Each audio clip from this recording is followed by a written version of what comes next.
கிறிஸ்து இயேசுக்குள் வாழ அழைக்கப்பட்ட அனைத்து சகோதர சகோதரிகளுக்கும் தேவனால் கிருபையும் தேவ ஆவியின் ஞானமும் உண்டாவதாக. இன்னைக்கு நம்ம பார்க்க போகிற சத்திய வசனம் என்ன அப்படின்னா, ரொம்ப அருமையான ஓமை. அந்த ஓமையை பற்றி ரொம்ப அழகாக டீட்டெயிலாக தேவனுடைய ஆவியோடு நம்ம இதை தியானிக்க போகிறோம். மத்தேயு 25ஆம் அதிகாரம் எல்லாருக்கும் தெரிந்த ஓமை தான். அது என்னன்னு வாசிப்போம். அப்பொழுது பரலோக ராஜ்யம் தங்கள் தீவட்டிகளை பிடித்து கொண்டு மணவாளனுக்கு எதிர்கொண்டு போக புறப்பட்ட 10 கன்னிகைகளுக்கு ஒப்பாயிருக்கும். அவர்களில் 5 பேர் புத்தி உள்ளவர்களும் 5 பேர் புத்தி இல்லாதவர்களுமாய் இருந்தார்கள். புத்தி இல்லாதவர்கள் தங்கள் தீவட்டிகளை எடுத்துக்கொண்டு போனார்கள், எண்ணெயையோ கூட கொண்டு போகவில்லை.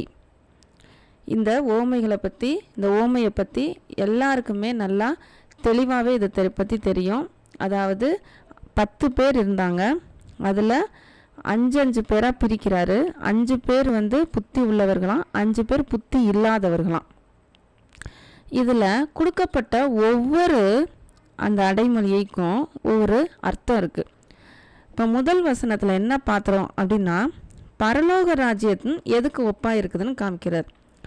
அப்போனா பரலோக ராஜ்யத்தை அடைவதற்கு பல பேர் என்ன பண்ணுறாங்கன்னா பலவந்தம் பண்ணுகிறார்கள்.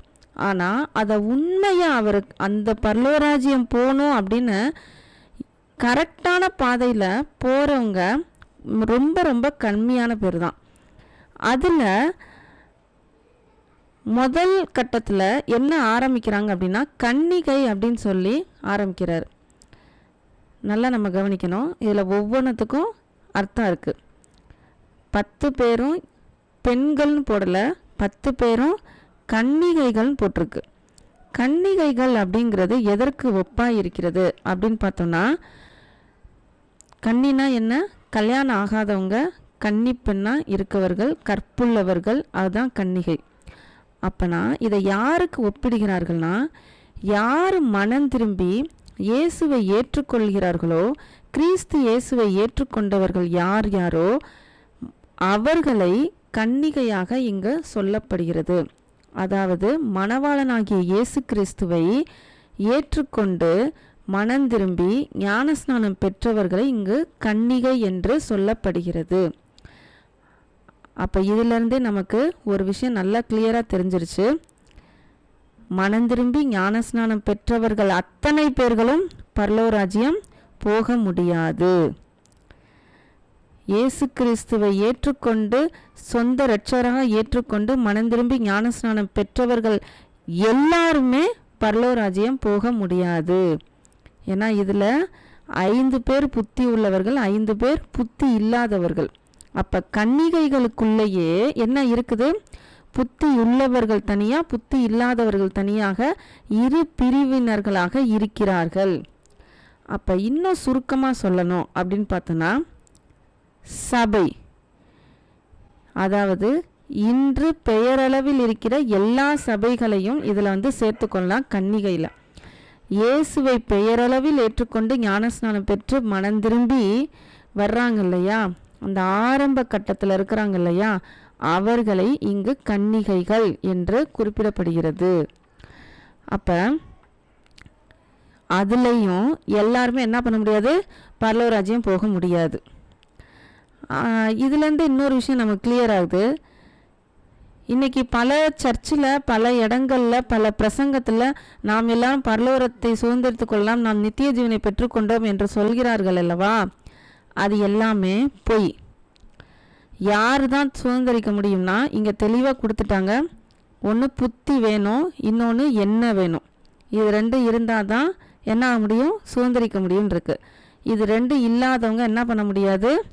சுதந்திரிக்க முடியாது. இப்போ இதை பற்றி தான் நம்ம பார்க்க போகிறோம். புத்தினா என்ன, எண்ணெய்னா என்ன, அடுத்து அவர் வரும்போது என்ன நடக்க போகுது அப்படிங்கிறத பார்க்க போகிறோம். முதல் கட்டமாக கன்னிகைனா யாருன்னு பார்த்துட்டோம். கன்னிகையை நம்ம இது குறிப்பிடும் போதே என்ன நமக்கு நல்லா தெரிஞ்சிருச்சுன்னா, இயேசுவை ஏற்றுக்கொண்டவர்கள் எல்லாரும் என்ன ஆக முடியாது? பரலோராஜ்யத்துக்கு போக முடியவே முடியாது. முதல் கட்டமாக வெறும் மனம் திரும்பி ஞானஸ்நானம் பெற்றால் மட்டும் போகவே முடியாது. அது 100% உண்மை, சத்தியம். இப்போ இன்னொன்று இதில் என்ன இருக்குது, ஒரு வேர்டு போட்டிருக்காங்க அப்படின்னு பார்த்தோன்னா, அப்பொழுது பரலோக ராஜ்யம் தங்கள் தீவட்டிகள், தீவட்டின்னு ஒன்று இருக்குது, தங்கள் தீவட்டிகளை பிடித்து கொண்டு மணவாளனுக்கு எதிர்கொண்டு போக புறப்பட்ட 10 கன்னிகைகளுக்கு ஒப்பாயிருக்கிறது. கன்னிகைகளை பார்த்தாச்சு, மணவாளன் யாருன்னு நமக்கு தெரிஞ்சிருச்சு, அதுதான் ஆண்டவராகிய இயேசு கிறிஸ்து.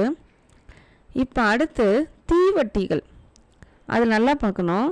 தங்கள் தீவட்டிகள் ரொம்ப தெளிவாக போட்டிருக்கு, அவரவர்களுடைய தீவட்டிகளை பிடித்து கொண்டு போனார்கள். எல்லாருக்கும் ஒரே தீவட்டி இல்லை, ரொம்ப கவனமாக பார்க்கணும். எல்லாருக்கும் ஒரே தீவட்டி கிடையாது, தங்கள் தீவட்டிகளை, ஒவ்வொருத்தவங்களும் ஒவ்வொரு தீவட்டியை வச்சுருக்காங்க. இந்த தீவட்டிகள் எதை குறிப்பிடுகிறதுனா, இந்த வார்த்தையாகிய வேதம் இருக்கு இல்லையா, இந்த வேதத்தை அவர்கள் சுமந்து சொல்கிறார்கள். ஆனால் எப்படின்னா, தங்களுக்கு ஏற்ற ஞானத்தை, தங்களுடைய மனித ஞானத்தை வைத்துக்கொண்டு இந்த வசனத்தை சுமந்து செல்கிறார்கள். இந்த வசனம்தான் என்னது, தீபம். இந்த வசனம்தான் வழி. இந்த வசனம்தான் நமக்கு ஜீவன் எல்லாமே. ஆனால் இந்த வசனத்தை தங்களுக்கு ஏற்ற மாதிரி அவர்கள் அர்த்தம் கொண்டு அதை எடுத்துக்கொண்டு மணவாளனை பார்க்க, அதாவது வார வாரம் சர்ச்சுக்கு போக வர்றாங்க. எப்படி? அவரவர்களுடைய தீவட்டிகளை எடுத்துக்கொண்டு. 2ஆம் வசனத்தை வாசிப்போம். அவர்களில் 5 பேர் புத்தி உள்ளவர்கள், 5 பேர் புத்தி இல்லாதவர்களுமாய் இருந்தார்கள். நான் நல்லா கவனிக்கணும். 10 கன்னிகைகளுமே தீவட்டிகளை எடுத்துக்கிட்டாங்க. அப்போனா மனம் திரும்பி ஞானஸ்நானம் பெற்ற அத்தனை பேரும் வசனத்தை, வேதத்தை தூக்கிக்கிட்டாங்க. ஓகேங்களா? ஆனால் வசனத்தை தூக்குனவங்க எல்லாரும் புத்தி உள்ளவர்கள் கிடையாது. இது அடுத்த வெளிப்பாடு. ஃபஸ்ட்டு ஒரு மிகப்பெரிய வெளிப்பாடு என்ன அப்படின்னா, இயேசுவை சொந்த இரட்சகராக ஏற்றுக்கொண்ட அத்தனை பேர்களும் பரலோகம் போக முடியாது. அடுத்து 2வது வெளிப்பாடு என்ன அப்படின்னா, வசனத்தை எடுத்து செல்கிற அனைவரும் புத்தி உள்ளவர்கள் கிடையாது. தங்கள் தீவட்டியாகிய வேதத்தை எடுத்து செல்கிற அத்தனை பேர்களும் புத்தி உள்ளவர்கள் கிடையாது. அதையும் பாதியாக பிரிச்சிட்டார். பாதி பேருக்கு தான் அதில் புத்தி இருக்கான். பைபிள் எடுத்தவங்க எல்லாருக்கும் புத்தி இல்லை. ஏன் அப்படின்னா, அவர்கள் தங்களுக்கு ஏற்ற அர்த்தத்தை கொள்ளுகிறவர்களாக இருந்தால் அவர்களுக்கு புத்தி இல்லைன்னு அர்த்தம். ஏன்னா புத்தியும் ஞானமும் தேவனிடமிருந்து வரணும். மனித புத்தியில் அவங்க தங்க தீவட்டிகளை எடுத்துக்கிட்டு வசனத்தை எடுத்துக்கிட்டு போதிச்சாங்கன்னா அது தேவ புத்தி அவங்களுக்கு இல்லை. அப்போ தேவனுடைய புத்தி இல்லாமல் வேதத்தை கற்றுக்கொண்டா என்ன ஆகும் அப்படின்னா, அவர்களுக்கு எதை எடுத்துகிட்டு போக தோணாது. அடுத்த வசனம், 3வது வசனம். புத்தி இல்லாதவர்கள் தங்கள் தீவட்டிகளை எடுத்துக்கொண்டு போனார்கள், எண்ணெயையோ கூட கொண்டு போகவில்லை. எண்ணெய்னு ஒன்றை எடுத்துகிட்டு போகணுன்னு புத்தி இல்லாதவங்களுக்கு கட்டாயம் தெரியாது. எல்லாரும் இந்த எண்ணெய்க்கு பல அர்த்தம் கொடுக்கலாம். நிறையா பேர் எதை கொடுக்குறாங்க அப்படின்னா, பரிசுத்தாவியை கொடுக்குறாங்க. பரிசுத்தாவியை கொடுத்துட்டு எப்படி வரேன்னு நான் சொல்லுவாங்க, ஞானஸ்நானம் மற்றும் பெற்றால் பத்தாது, ஆவிக்குரிய ஆவியின் அபிஷேகம் வரணும், பரிசுத்தாவின் அபிஷேகம் வரணும், அந்நிய பாஷையில் பேசணும். இதுதான் இங்கே கொடுக்கப்பட்டிருக்கு இந்த ஓமையில். அதனால அந்நிய பாஷை பேசாதவங்கெல்லாம், எண்ணெய் இல்லாதவங்க, அவங்கெல்லாம் என்ன ஆவாங்க, மணவாளன் வரும்போது கைவிடப்படுவாங்கன்னு அப்படின்னு ஒரு போலியான பொய்யான உபதேசத்தை போதித்து கொண்டு இருக்கிறார்கள். ஆனால் இங்கே அதை சொல்லப்படவில்லை. எப்படி இதை சொல்லலாம்னா, எண்ணெய்ங்கிறதுக்கு பரிசுத்தாவியை குறிக்கிறதாக இருந்தால் கூட இவர்கள் சொல்லுகிற அந்நிய பாஷையோ இல்லை வரங்களையோ இங்கு சொல்லப்படவில்லை. இதை எப்படி கண்டுபிடிக்கலாம் அப்படின்னு பார்த்தோம்னா, சற்று ஒரு ஆழமாக ஒரு கொஞ்சம் தேவனுடைய ஞானத்தோட புரிஞ்சுக்கிட்டா இதை ஈஸியாக புரிஞ்சுக்கலாம். கொஞ்சோண்டு தேவ ஞானம் அவர்கிட்ட இருந்து பெற்றுக்கொண்டால் இந்த வசனத்தை புரிஞ்சுக்கலாம். பாருங்க, எண்ணெய் எதுக்கு தேவைப்படுது? தீவட்டியை என்ன பண்ணணும்? எரிய வைக்கிறதுக்கு. தீவட்டினா என்னன்னு பார்த்தோம், வசனம்னு பார்த்தோம். அந்த வசனத்தை நல்லா கொழுந்து விட்டு எரியணும், நமக்குள்ளே எரியணும், அந்த அர்த்தம் சரியான பதத்தில் உள்ளே போகணும் அப்படின்னா என்னென்னலாம் தேவைப்படுது அப்படின்னா எண்ணெய் தேவைப்படுது. இந்த எண்ணெய் எதை குறிக்கிறது என்றால் பரிசுத்தாவியையும் குறிக்கும், ஆனால் அதோடு சேர்த்து இன்னும் சில விஷயங்களையும் சேர்த்து குறிக்கும். ஏன் அப்படின்னு பார்த்தோம்னா எண்ணெய்ங்கிறது அப்படியே இயற்கையாக நமக்கு கிடைக்கக்கூடிய பொருள் கிடையாது, டைரக்டாக கிடைக்கக்கூடிய பொருள் கிடையாது. எது? எண்ணெய். எந்த எண்ணெயாக இருந்தாலும் அதை அரைச்சு வடிகட்டி அப்படி தான் எண்ணெயை வார்க்க முடியும். அப்படி இருக்கும்போது ஏதோ ஒரு ப்ராசஸ், எப்படி சொல்லலாம்னா சில விதமான வேலைகளை செஞ்சாதான் எண்ணெய் கிடைக்கும் இல்லையா? இந்த எண்ணெய் அப்படியே டைரெக்டாக நமக்கு இயற்கையில் கிடைக்காது. அப்போ அதே மாதிரி இந்த எண்ணெயை எது குறிக்கிறதுன்னா என்னென்ன ப்ராசஸ் எல்லாம் அது குறிக்குது அப்படிங்கிறத பார்ப்போம்.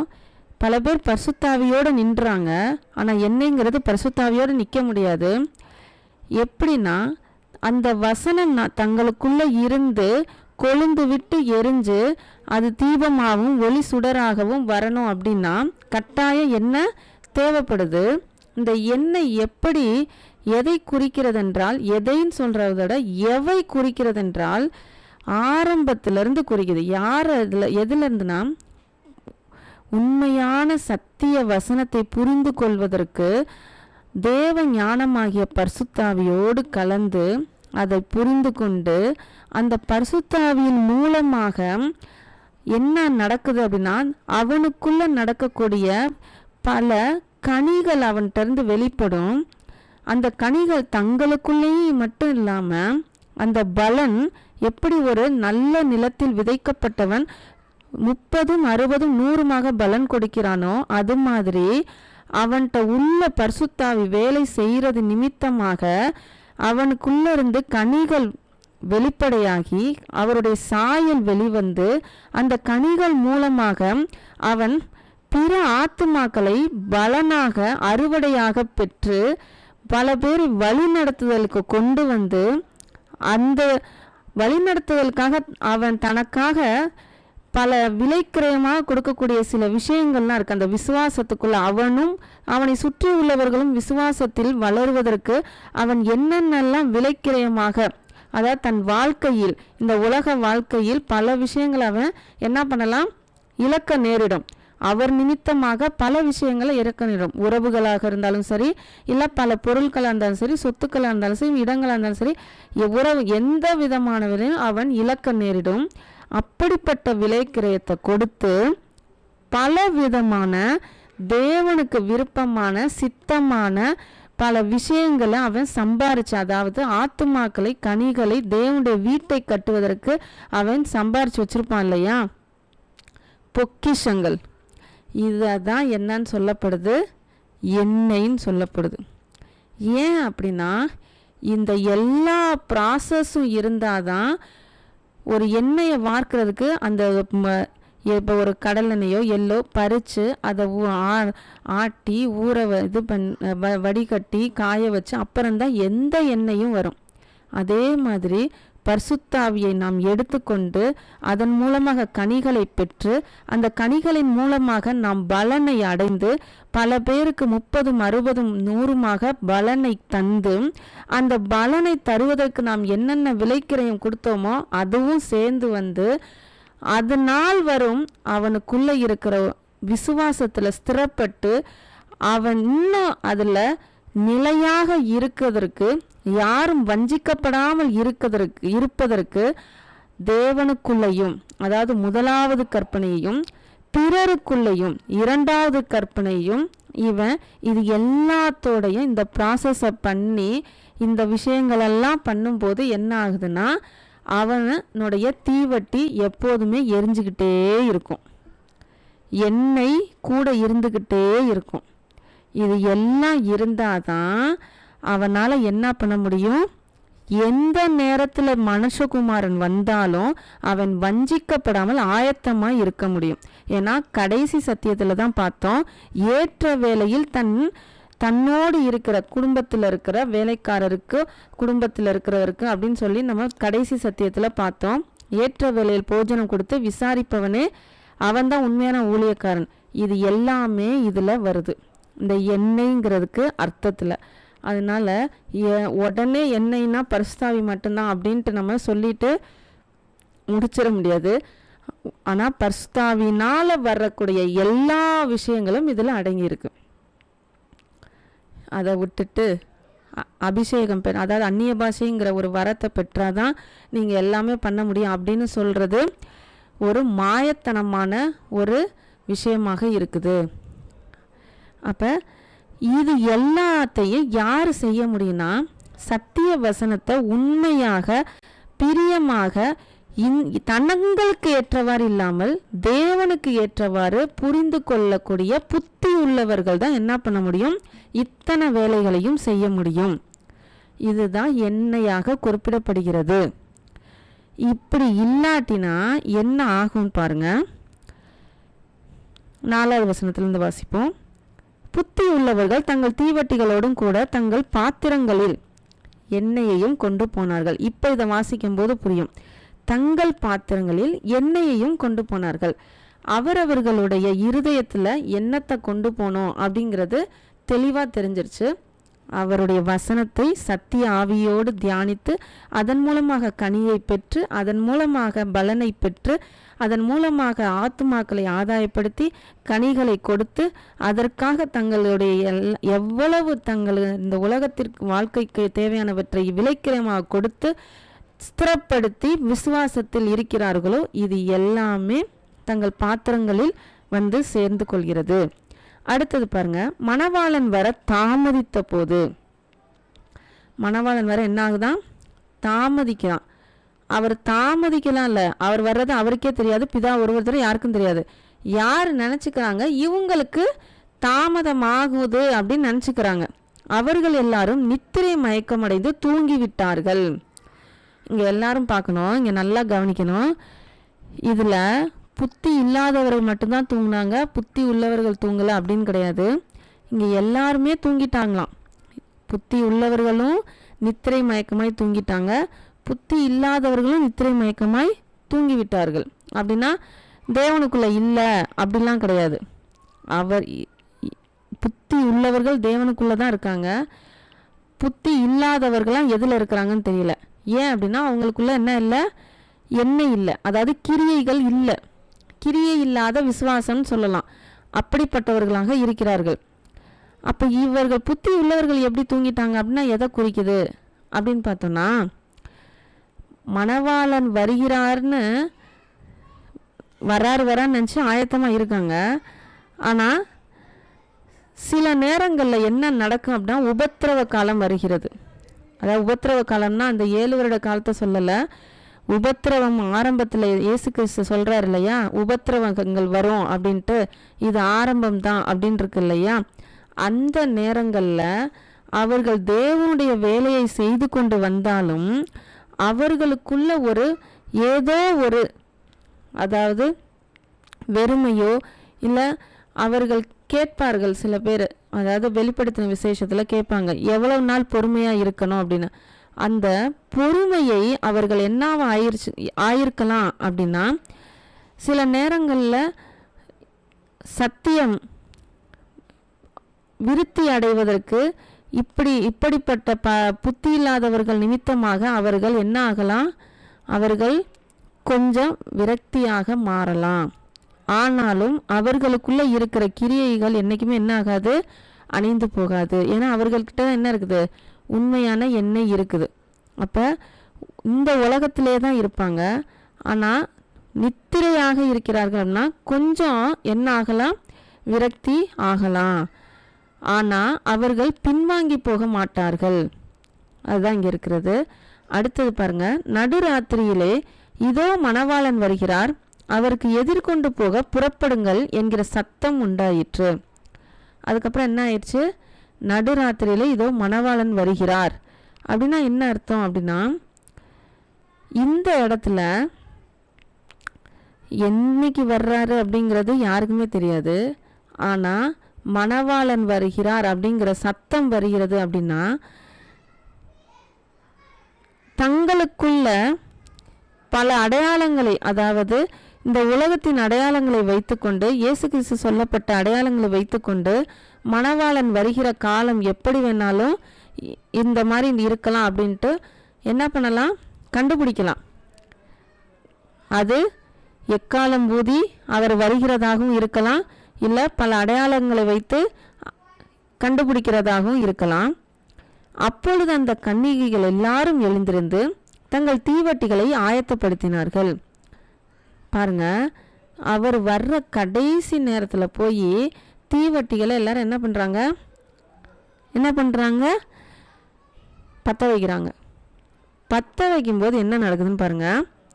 புத்தி இல்லாதவர்கள் புத்தி உள்ளவர்களை நோக்கி, உங்கள் எண்ணெயில் எங்களுக்கும் கொஞ்சம் கொடுங்கள், எங்கள் தீவட்டிகள் அணைந்து போகிறதே என்றார்கள்.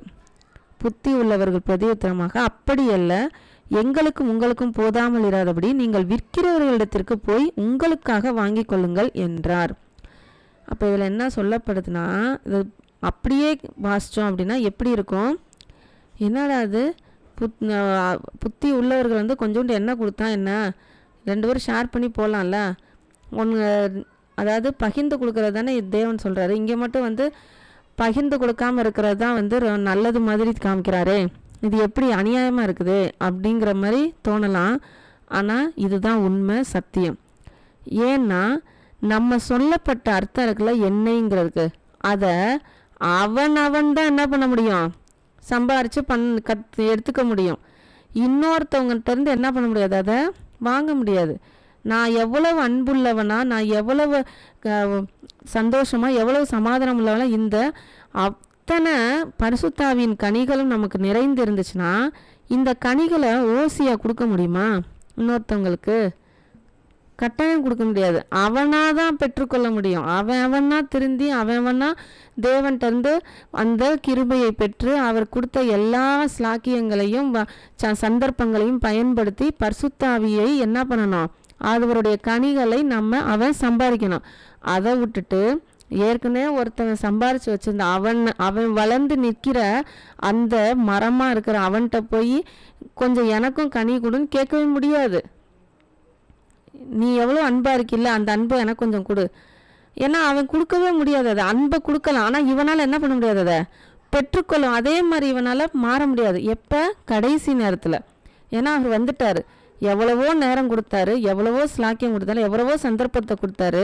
அது எல்லாத்தையும் அவன் வேஸ்ட் பண்ணிட்டு கடைசி நேரத்தில் என்ன பண்ணுறது, இருக்கிறவங்கள்ட்ட போய் கேட்கவே முடியாது. நீ போய் விற்கிறவரிடத்திற்கு இல்லைன்னா அவர் ஏற்கனவே நிறையா தடவை என்ன பண்ணிட்டாரு, ரெடியாக இருந்து கொடுத்துக்கிட்டே இருக்காரு. அப்பையும் கொடுத்துட்டு தான் இருந்தார் முன்னாடி இருந்து. ஆனால் இவங்க என்ன பண்ணிட்டாங்கன்னா, புத்தி இல்லாதவர்கள் வசனத்தை எடுத்துக்கிட்டாங்க.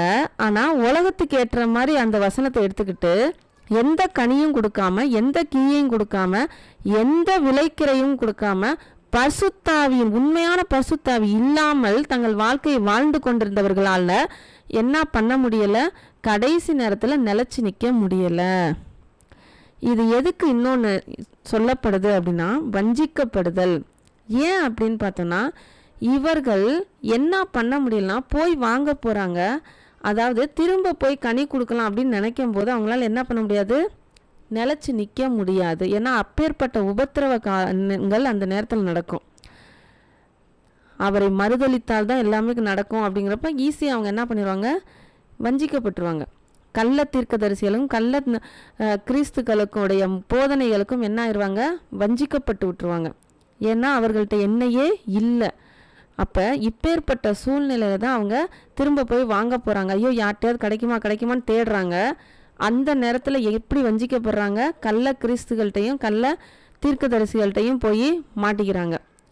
கடைசி நேரத்தில் போய் என்றைக்குமே என்ன பண்ண முடியாது, தேவனுடைய கனிகளை போய் சம்பாரித்து மற்றவங்கள்ட்ட நம்ம என்ன பண்ண முடியாது, வெளிக்காட்டவே முடியாது. இதிலேருந்து இந்த சத்தியத்தை தான் நம்ம புரிஞ்சுக்கிறோம். இதை இன்னொரு தடவை திரும்ப வாசிப்போம். புத்தி உள்ளவர்கள் பிரதியுத்தரமாக, அப்படியல்ல, எங்களுக்கும் உங்களுக்கும் போதாமல் இராதபடி நீங்கள் விற்கிறவர்களிடத்திற்கு போய் உங்களுக்காக வாங்கிக் கொள்ளுங்கள் என்றார். அப்படியே அவர்கள் வாங்க போனபோது மணவாளன் வந்து விட்டார். ஆயத்தமாய் இருந்தவர்கள் அவரோடே கூட கல்யாண வீட்டுக்குள் பிரவேசித்தார்கள். கதவும் அடைக்கப்பட்டது. பின்பு மற்ற கன்னிகைகளும் வந்து, ஆண்டவரே, ஆண்டவரே, எங்களுக்கு திறக்க வேண்டும் என்றார்கள். அதற்கு அவர், உங்களை அறியேன் என்று மெய்யாகவே உங்களுக்கு சொல்லுகிறேன் என்றார். இங்க பாருங்க, எவ்வளவு பரிதாபமான நிலைமையில அவர் மணவாளன் வந்துட்டாரு, இயேசு கிறிஸ்து வந்துட்டாரு. வந்தோன்னே யாரெல்லாம் ஆயத்தமாக இருந்தார்களோ அவர்களெல்லாம் அவருக்குள் கூட்டி சேர்க்கப்பட்டு போய்விட்டார்கள். இப்போ கதவு அடைக்கப்பட்டுருச்சு. எந்த கதவு? செலெக்ஷன் கேட் என்ன ஆயிடுச்சு? ஷட் ஆயிடுச்சு, அதாவது மூடிடுச்சு. இனிமேல் யாரையும் என்ன பண்ண முடியாது? செலக்ட் பண்ணவே முடியாது. அப்போ மற்ற கன்னிகைகள் அவங்களும் என்ன தான்? இயேசு ஏற்றுக்கொண்டவர்கள் தான். அவர்களால் என்ன பண்ண முடியாதான்? இப்போ திறக்கணும் அப்படின்னு சொல்கிறாங்க. ஆனால் தேவன் இயேசு கிறிஸ்து, ஆண்டவராக இயேசு கிறிஸ்து என்ன சொல்கிறாரு? உங்களை அறியேன்னு சொல்கிறாரு. ஏன்னா இவர்கள்லாம் எப்படிப்பட்டவர்கள்னா, கர்த்தாவே கர்த்தாவே என்று சொல்லுகிற லிஸ்ட்டில் இருக்கிறவங்க. மத்தேயு 7ஆம் அதிகாரத்தில் சொல்லப்பட்ட மாதிரி, வெறுமனே கர்த்தாவே கர்த்தாவே, உம்முடைய நாமத்தினாலே தீர்க்க தரிசனம் உரைத்தோம் அல்லவா, உம்முடைய நாமத்தினாலே பிசாசுகளை துரத்தினோம் அல்லவா, உம்முடைய நாமத்தினாலே பல அற்புதங்களை செய்தோம் அல்லவா அப்படின்னு சொன்னாங்க இல்லையா, அந்த லிஸ்ட்டில் இருக்கிறவங்க தான் இவங்க. அங்கேயும் அவர் அறியேன்னு தான் சொல்லியிருக்காரு, இங்கேயும் அறியேன்னு தான் சொல்லியிருக்காரு. இப்போ 2 இடத்துலையும் அறியேன்னு தான் சொல்லியிருக்காரு. அப்போ இது யாருன்னு இப்போ புரிஞ்சிருக்கும். இயேசு கிறிஸ்துவையும் தெரியும், அவருடைய வழி எப்படிப்பட்டதுங்கிறதும் தெரிஞ்சும் சும்மா வாயாலேயே கர்த்தாவேன்னு சொல்கிறது, சும்மா வாயாலேயே பைபிள் படிக்கிறேன்னு சொல்கிறது, வாயாலேயே என்ன பண்ணுறது? தீர்க்க தரிசனம் உரைக்கிறது. ஆனால் கனிகள் இல்லாமல், கண் மலையின் மேல் கட்டப்படாமல், உண்மையான வார்த்தையின்படி நடக்காமல், அவருடைய சத்தியத்தின்படி நடக்காமல், தங்களுக்கு ஏற்றவாறு தீவட்டிகளை வைத்து கொண்டு வசனத்தை வைத்து கொள்ளுகிறவர்களுக்கு அவர் என்ன சொல்கிறாருன்னா, உங்களை அறியேன் அப்படின்னு சொல்லிடுறாரு. அதுவும் மெய்யாகவே உங்களுக்கு சொல்லுகிறேன்.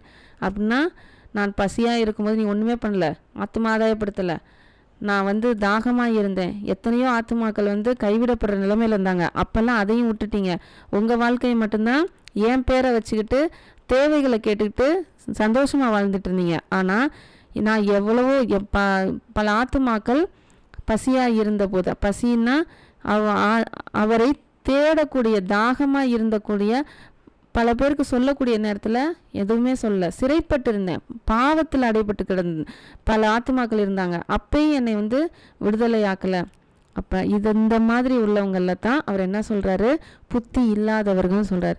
இதில் எதையுமே பண்ணாமல் கடைசி நேரத்தில் திறக்க வேண்டும்னா அவர் என்ன சொல்லுவார்? நான் அவ்வளோ கஷ்டப்பட்டப்ப நீங்கள் யாருன்னு வரல, அப்போ உங்களை எனக்கு தெரியாது, இவங்களை காப்பாற்றுறதுக்கு ஏதாவது ஒரு கனி இருக்கணும், ஏதாவது ஒரு ஆத்மா இருக்கணும், அப்போ தான் என்ன பண்ண முடியும்? காப்பாற்ற முடியும். அங்கே தான் ஒரு கனியும் இல்லையே, ஒரு ஆத்மாவும் கிடையாது. அப்போ அந்த இடத்துல என்ன பண்ண முடியாது? காப்பாற்றப்பட முடியாது. இதில் இன்னொரு சத்தியம் என்ன அப்படின்னா, எண்ணெயை எடுத்துக்கொண்டு போனவர்கள் எதனால் நிலைத்திருப்பார்கள்னா, அவர்கள் கனி கொடுக்கிறார்கள் இல்லையா, தங்களுக்குள்ளேயும் உள்ளும் அவர்கள் கனி கொடுக்கிறார்கள், புறமும் குடிக்கிறார்கள். அந்த ஆத்துமாக்களை வைத்து என்ன பண்ண முடியும்னா, அவர்கள் ஸ்திரமாக இருக்க முடியும் விசுவாசத்துக்குள்ள. ஒரு ஆளை நம்ம தேவனுக்குள்ள வழி நடத்தும் போது என்ன ஆகும்னா, நம்ம இன்னும் என்ன ஆகிட்டே இருப்போம்? பரிசுத்தமாயிட்டே இருப்போம். இப்படிப்பட்ட ஸ்லாக்கியம் அந்த புத்தி இல்லாதவர்களுக்கு இல்லை. அதனால தான் இயேசு கிறிஸ்து அவர்களால் என்ன பண்ண முடியல? கண்டுகொள்ளவே முடியல. அவர் எப்போ வர்றாரு, எந்த மாதிரி வர்றாரு, என்ன அவருக்கு வேணும், எப்படிப்பட்டவர்களாக நாம் இருக்கணும் அப்படிங்கிறத அவங்க என்றைக்குமே என்ன பண்ணலை? தேடவே இல்லை. இந்த ஒரு விஷயம் நம்ம புரிஞ்சுக்கணும். என்றைக்குமே தேவனுக்கு நம்ம எப்படி பிரியமாக இருக்கணுங்கிறத நம்ம யோசிக்கிறதே இல்லை. நம்ம இப்படி இருந்தால் தேவனுக்கு பிரியமாக இருக்கும் நம்மளாம் ஒரு கணக்கு போட்டுக்கிட்டு இன்றைக்கி சபைகள் எல்லாம் நடந்துகிட்ருக்கு. ஆனால் உண்மையிலே தேவனுக்கு என்ன பிடிக்கும், அவருக்கு எப்படி இருந்தால் அவருக்கு பிரியமாக இருக்கும் அப்படின்னு எதையுமே தியானிக்காததுனால தான் இந்த அவல நிலை, இந்த பரிதாபமான நிலை நடந்து கொண்டு இருக்கிறது. அடுத்த வசனத்தை வாசிப்போம். அதற்கு அவர், உங்களை அறியேன் என்று மெய்யாய் உங்களுக்கு சொல்லுகிறேன் என்றார். மனுஷகுமாரன் வரும் நாளிகையாவது நீங்கள் அறியாதிருக்கிறபடியால் விழித்திருங்கள். கடைசி அதை சொல்லி தான் முடிக்கிறார். மனுஷகுமாரன் வரும் நாளிகையாவது நீங்கள் அறியாதிருக்கிறபடியால் விழித்திருங்கள். அப்படின்னா என்ன சொல்ல வர்றாரு அப்படின்னு பார்த்தோம்னா, அவர்கள் பல நேரங்களில் காலங்களை வேஸ்ட் ஆக்கிட்டாங்க, விருதாவாக்கிட்டாங்க எல்லாத்தையும். யாரு? புத்தி இல்லாதவர்கள். புத்தி உள்ளவர்கள் இது எல்லா வேலையும் செஞ்சுட்டு தங்கள் காலங்களில் சில நேரங்கள் அவர்கள் நித்திரை மயக்கமாக இருந்தாலும் அவர்கள் பின்வாங்கி போகாம என்ன ஆயிட்டாங்க? ஸ்திரமா இருந்து அவர்கள் காப்பாற்றப்பட்டு விட்டுட்டாங்க. ஆனால் இவர்களுக்குள்ள வசனமே இல்லாதனால, உண்மையான சத்தியம் இல்லாததுனால, கனியும் இல்லாததுனால, பலனும் இல்லாததுனால அவர்கள் என்ன ஆயிடுறாங்க? வஞ்சிக்கப்பட்டு அவர்கள் மீண்டும் போய் வாங்க போறோம்னு சொல்லிட்டு போன நேரத்தில் மணவாளன் வந்து விட்டார். அப்போ நாளைக்கு விழித்திருந்துக்கலாம், நாளை கழிச்சு விழித்திருந்துக்கலாம் அப்படின்னு இல்லாமல், அப்படின்னா சும்மா ப்ரேயர் மட்டும் பண்ணுறது கிடையாது. இத்தனை காரியங்களும் செய்தால்தான் உண்மையிலே எண்ணெய் வச்சுருக்கோன்னு அர்த்தம். எப்படி எண்ணெய் இப்போ உருவாகுவதற்கு பல ப்ராசஸ் செய்யப்படுகிறதோ அதே மாதிரி அவருக்குள்ள ஸ்திரமாக இருக்கிறதற்கு இத்தனை ப்ராசஸ் நம்ம பண்ணாதான் அவர் வரும்போது நம்ம எப்படி இருக்க முடியும்? ஆயத்தமாக இருக்க முடியும். இதை தான் நம்ம கடைசி சத்தியத்தில் இது சம்மந்தமாக பார்த்தோம். இன்னைக்கு உள்ள ஓமையிலையும் இதை விஷயத்தை தான் நம்ம பார்த்தோம். அப்போ கண்ணியிலேருந்து ஆரம்பித்து மணவாளன் வந்து விழித்திருங்கள் சொல்கிற வரைக்கும் நமக்கு எல்லாவற்றையும் தெளிவாக நம்ம புரிஞ்சிருப்போம். இதிலிருந்து பல விஷயங்களை நம்ம ஆராய்ந்து மீண்டும் ஒரு தடவை கேட்டு தியானிப்போம். அடுத்த சத்தியத்தில் இன்னொரு சத்தியத்தோடு நம்ம பார்ப்போம்.